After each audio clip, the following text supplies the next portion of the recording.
Hello and welcome to another episode of Exquisite Seafood with Chef Justin Fields. We're going to be talking pasta today, right? Pasta with seafood. The two seafood items that we're going to use are lump crab and chopped lobster meat, CKL meat. We'll talk a little bit about what that is. But we're going to be doing a scampi spaghetti and then we're going to be doing some ravioli as well. Please stay tuned and get your notepad out. We're going to be doing some cool things.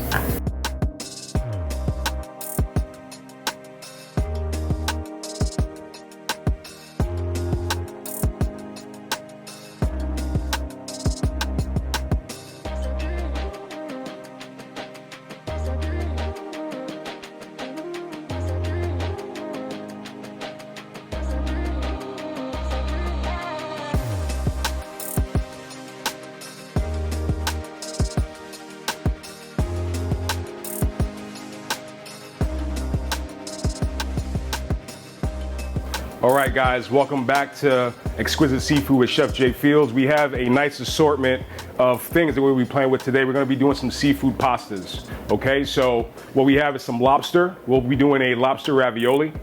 We will also be doing a little bit of a crab scampi with spaghetti. So just a little bit of a creative play that we have going on. Have some beautiful veggies that will be used throughout the segment. We have this mixture of different colored cauliflower and Romanesco. Okay, you have yellow cauliflower, purple cauliflower, and your Romanesco, which is in the same family, is coming out green. It has that little freaky deaky kind of pattern on the top. It looks really cool. We also have some lemons, some tomato, vine ripe tomatoes, and then we also have some Campari tomatoes, and we'll kind of talk about that as we use them. But let's really get into the meat and potatoes of what we're doing today, right? So starting off, I really want to make this lobster ravioli filling, right? So I'm bringing my bowl over here. Let's talk about the ingredients that we have for this actual dish. So lobster meat, this is what you would call CKL meat, right? Which means claw, knuckle, and leg, not the crab, the lobster. So you can purchase this in frozen form. This, once again, is coming from Beaver Street Fisheries via Seabest, frozen form. It saves you a lot of time if you're trying to just utilize lobster meat instead of getting a tail or a whole lobster and like working to get all the meat out. It's already done for you. You take it, utilize it. You can actually see the claws in there, right? You have some nice claws that are whole. You can leave them whole if you would like to. Some of that knuckle meat looks a little bit more like that, right? Those lobster knuckles, which is like the wrist that leads up to the claw you have right there. And that leg meat is a little bit finer as well. We're gonna use a combination of that stuff inside of this mixture. So let me just talk really quickly about what we're gonna do. We're gonna chop this up. I'm taking some of these larger chunks. I'm also taking some of that knuckle and leg meat. And I wanna do about 1/2 to 1/4 inch dice on it, just so we have enough to fill out our raviolis. One of the biggest things that I'm not a fan of when dealing with ravioli products is that when you do lobster, sometimes the meat is just too chopped. One of the biggest things that people love is that when you order something that has lobster in it, that it is identifiable and there is enough of it in the actual dish, right? So like we said, doing about 1/2 to 1/4 inch dice on the lobster, making sure I chop that up really nice, pick through it. Those claws are gonna be a little bit bigger, but that's what we're gonna start with right there, right? The other components that will go into this is mascarpone cheese, okay? So mascarpone will serve as your binder in this, and not only a binder, it has an awesome flavor. If you are not familiar with mascarpone cheese, it is an Italian cream cheese, has a very indulgent, velvety texture to it. Maybe not as rich as you would say like a Philadelphia cream cheese, not as thick either. It is actually very malleable when it's cold, versus a Philadelphia cream cheese will be really firm and hard to deal with. So we have some of that right here. Like we said, mascarpone cheese, as you can see, nice and creamy, gives you a nice texture to go along with your lobster. We're gonna add some of that into the bowl. Let's go about 2 tablespoons. I'm gonna do some of that, and I'm also going to do some fresh butter that has been softened, right? So not only the richness from the mascarpone, but I have a few cubes of butter. And if you can imagine lobster and butter, match made in heaven. You can't go wrong with that. I'm gonna do that, leave that to the side, a little bit of salt. I'm not going to put pepper because I do not want that speckle inside of my mixture. What I will add is a little bit of Parmesan cheese.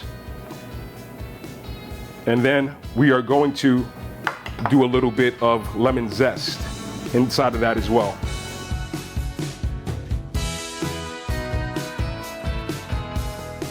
So what I'm trying to do here is I'm trying to soften up those chunks of butter to make sure that it is nice and even. And I have a nice smooth texture going inside of this thing. So I'm really thinking about the flavors that I have going on here. You're talking lobster again. You want to kind of have that flavor come through. A lot of times people will kind of doubt if it is lobster if you dice it too small, if it's really shredded up, right? So you really want to be authentic with the lobster call out. If you're going to be using it, make sure it's there and it's prevalent. All right, so a little bit of lemon zest, right? Lobster, butter, and lemon, cannot go wrong with that. Don't think we're going to put the juice in here today. We're probably going to add a little bit of juice into the actual pickup a little bit later on. Right, so lemon zest, salt, lobster, mascarpone cheese, and butter is what we have going on in this mixture. Okay, so just make sure I have that lemon zest all mixed in there. Right, and that is the basis for our filling. Okay, you could put herbs, you could do a little bit of parsley. You know, me personally, like I said, I don't like a lot of speckle. If I'm talking lobster ravioli, I want it to be boom, it's just lobster straight up, and that's what we have right here in this bowl. Okay, so I'm gonna put that to the side. And we're going to talk about what we're going to be using for our ravioli wrapper. So instead of making pasta from scratch, which could be a little bit time consuming, you could also utilize egg roll wrappers, okay, which have a lot of the similar ingredients. You got the flour, the eggs, but peel those back, right? Get them from the store, come in a pack as such, nice square size. You make your typical egg rolls in the Chinese style with the cabbage and pork and different ingredients. We're going to cross-utilize that towards a ravioli, right? So I have a few right here that we did earlier. Was just playing with the different sizes.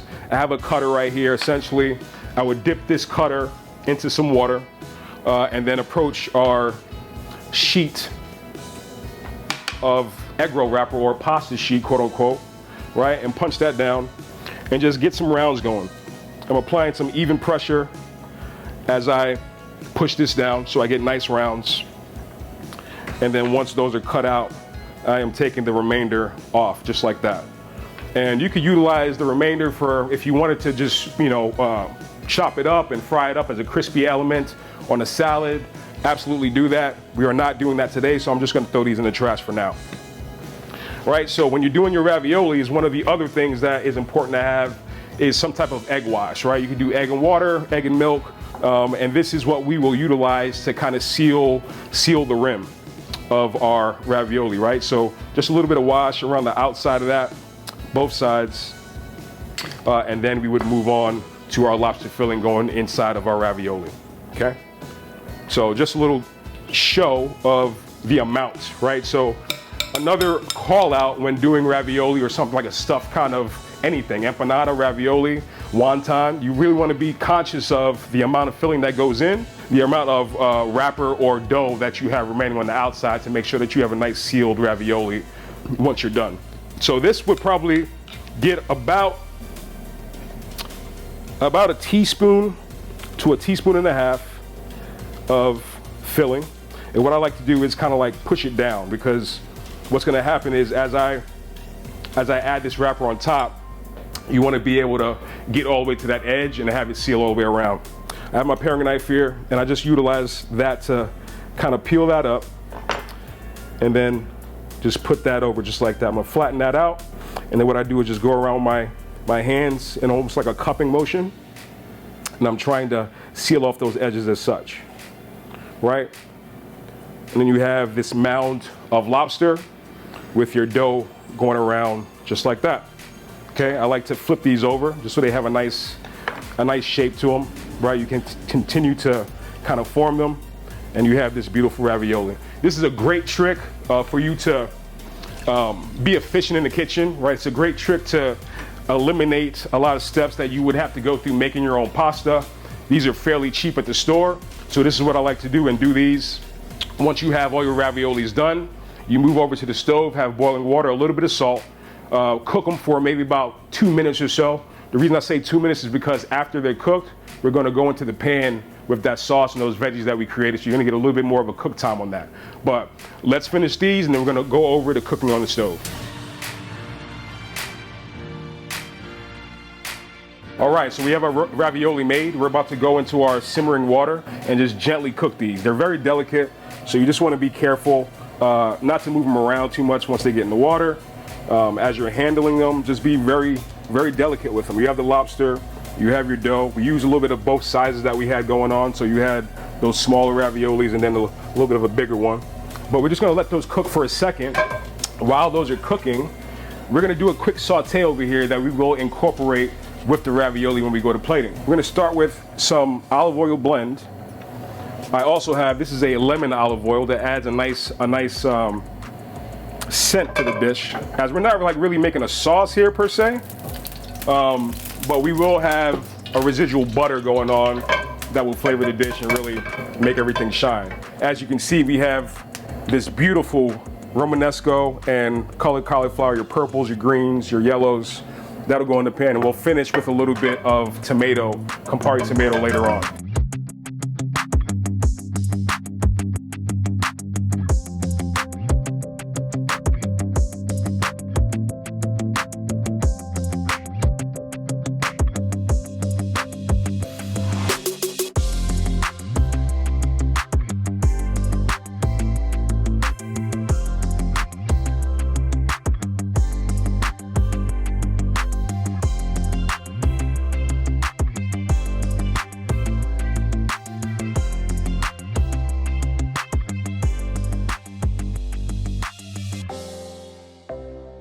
All right, so we've quickly blanched these raviolis for about 30 seconds, added it to some olive oil in the pan, and as you can see, we want to get like a little bit of a brown on it. You're developing a little bit of texture, and after you get there, I'm gonna add some shaved garlic to the pan. So before we do that, I just want to shake up the pan and like kind of distribute the ravioli. I don't want things to overcook, right? So I just added that. My heat is at about a medium. I'm gonna add a little bit of butter. Right, this is really good quality butter. Like I said, there's no sauce here necessarily. It's all about the flavor of the butter, the garlic, and these fresh veggies that you see back here that will accommodate this as well. All right, so get that going. You want that garlic to really develop a little bit of color, right? And that's permeating that olive oil and that butter inside of the pan. This is almost like a meat between like a pierogi and a ravioli, right? Pierogies typically potato filled, right? And you brown them out in the pan. Very similar effect here, using a ravioli instead. So I'm gonna go ahead and add some of these beautiful veggies. I've already blanched the veggies, this Romanesco and cauliflower. So lightly blanched, which made all the colors pop. You see all the beautiful purple, the green, right? The yellows. All those things just completely came out. So adding that, a little bit of salt. At this stage, we're gonna add a little bit of cracked black pepper.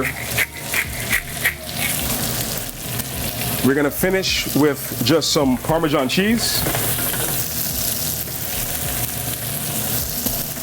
And a little bit of chiffonade fresh basil.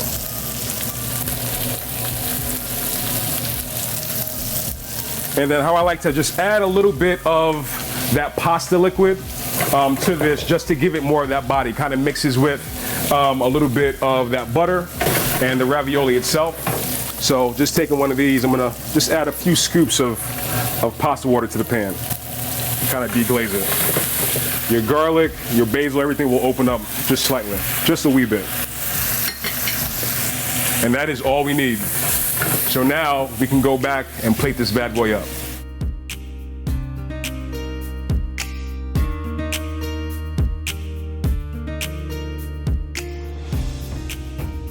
Okay, so we're on to plating now. We have our quick saute that we did with our veggies, our lobster ravioli, almost did like a pierogi style play on that.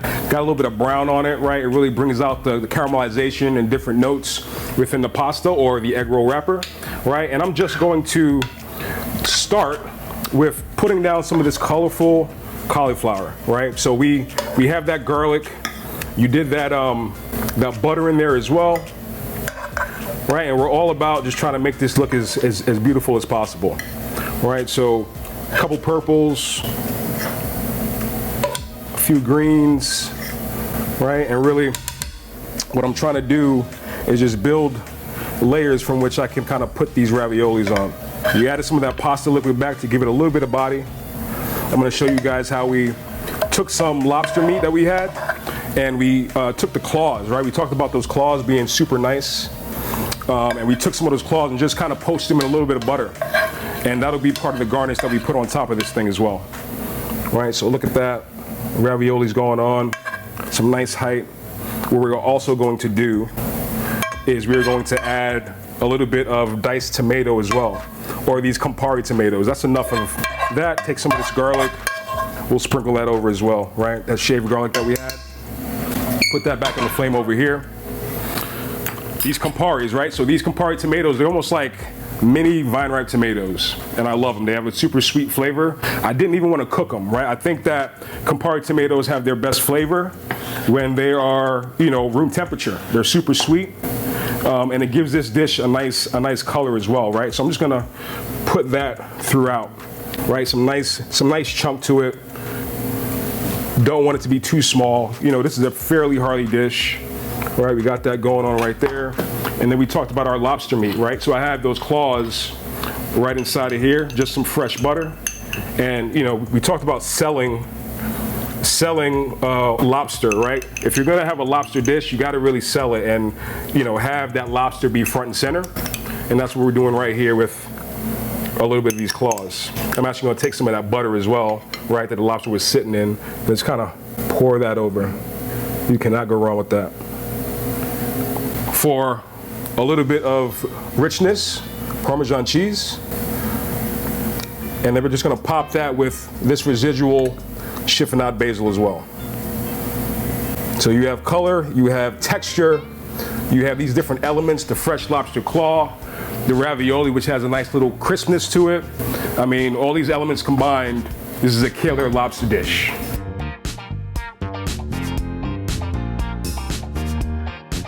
All right, so we are on to our crab scampi spaghetti.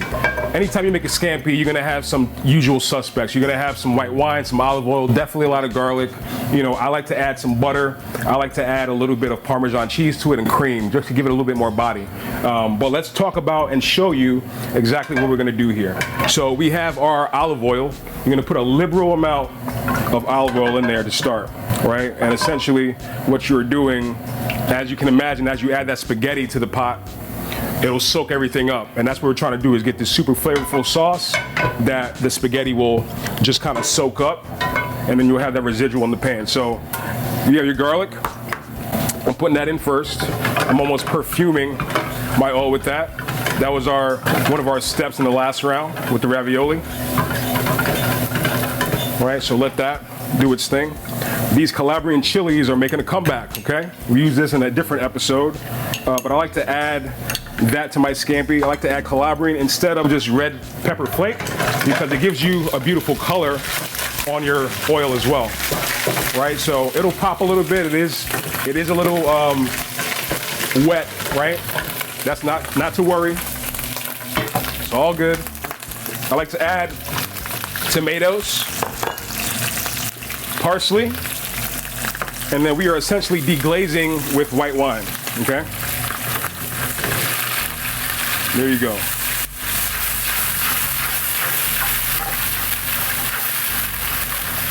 Add a little bit more. As that comes back up to a simmer, I'm gonna take some of my crab meat and add it to this so it perfumes everything else, right? We're talking crab spaghetti, right? So you really want that flavor. I have some lump crab here, fresh, that I'm adding to this as well.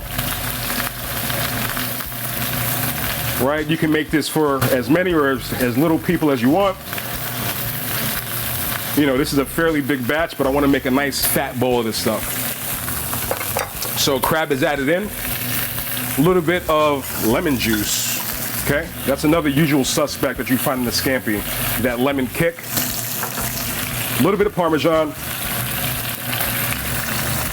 And I'm just gonna add a touch of heavy cream as well.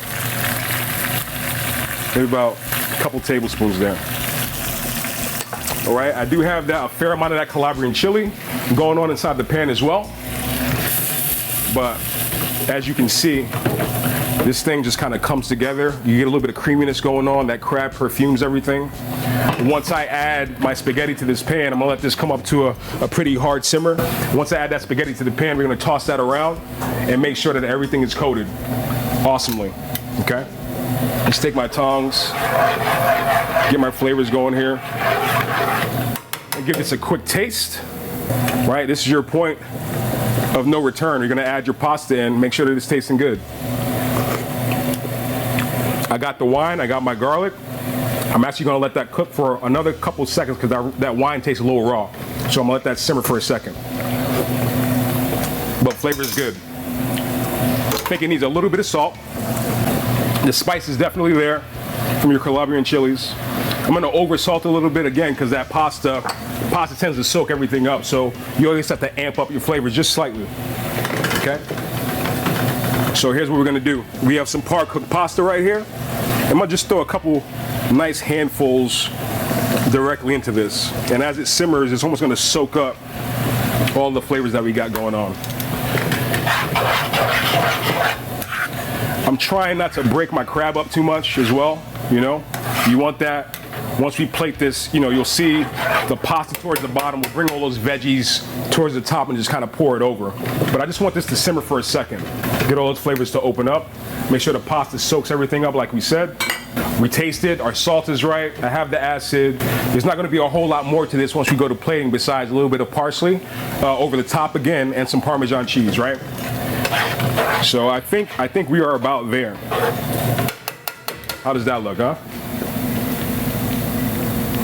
We're about to go over to plating right now.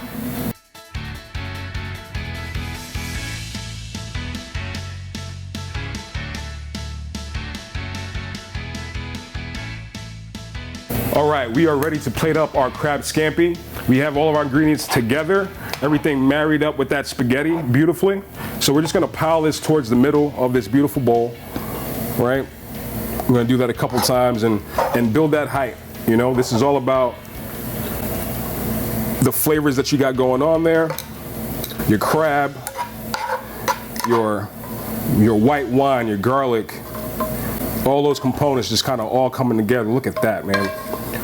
Now that is a pasta for a king, if I should say so myself, right? So now that I have that in the bowl, just gonna clean that up just slightly.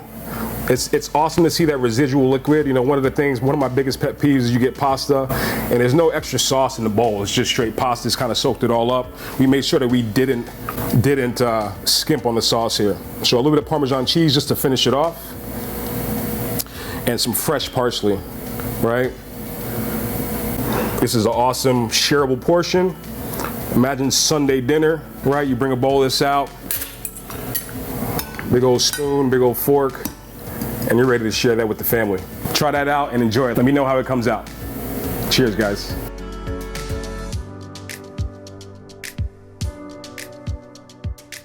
Hey, listen, these are some sexy seafood pasta plates, you know? This crab spaghetti, I mean, this is a crowd pleaser right here. You can mix it up. You can put the lobster instead of crab in here. You can put the crab instead of lobster on this side, right?